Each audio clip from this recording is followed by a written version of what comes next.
Katika mji mkuu wa fikra, ambako kila kichwa kilikuwa kikitangaza hadithi yake ya kipekee, kulikuwa na watu 6 ambao walisimama kwa umuhimu wao wa ajabu. Kwanza, alikuwepo Kufuli, kichwa chake kikiwa kimefungwa kwa chuma kigumu. Alitembea kwa tahadhari, akifunga akili yake kwa mawazo yoyote mapya ambayo yangeweza kujaribu kuingia. Ulimwengu wake ulikuwa mdogo, uliofungwa na kuta za kile alichokijua tayari. Karibu naye, barua pute kujataa iling'aa kwa nguvu. Mawazo yalimlika kila mara ndani ya kichwa chake, kama nyota zinazochomoza angani la usiku. Alikuwa chanzo kisichoisha cha ubunifu, akiona uwezekano ambapo wengine waliona vizuizi. Kisha akaja Kiatu, akitembea kwa hatua nyepesi na labda isiyotabirika. Kichwa chake kilichobeba kiatu kilionyesha mtu ambaye anapenda kusafiri, pengine mtu asiyetulia au anayefanya mambo kwa haraka haraka bila kufikiria sana.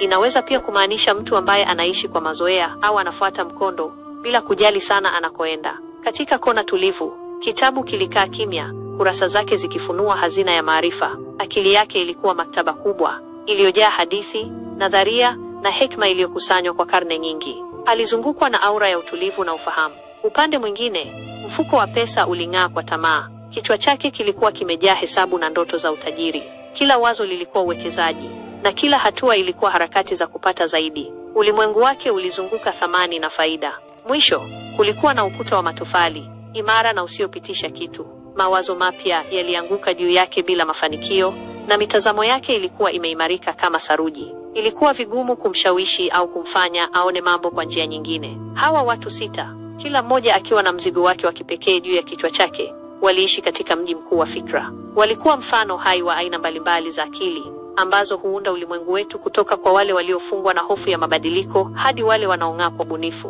kutoka kwa wale wanaotembea kwa haraka bila kujali mwelekeo hadi wale wanaotafuta maarifa bila kuchoka, na kutoka kwa wale wanaotawaliwa na tamaa hadi wale ambao mitazamo yao imejengwa kwa matofali ya ukaidi. Kila mmoja wao alikuwa sehemu muhimu ya tapestry ya maisha, akitukumbusha utajiri na ugumu wa akili ya mwanadamu. Na ingawa vichwa vyao vilikuwa tofauti, walishirikiana katika safari ya maisha, kila mmoja akifundisha wengine kuhusu njia tofauti za kuona na kuishi katika ulimwengu huu wa ajabu.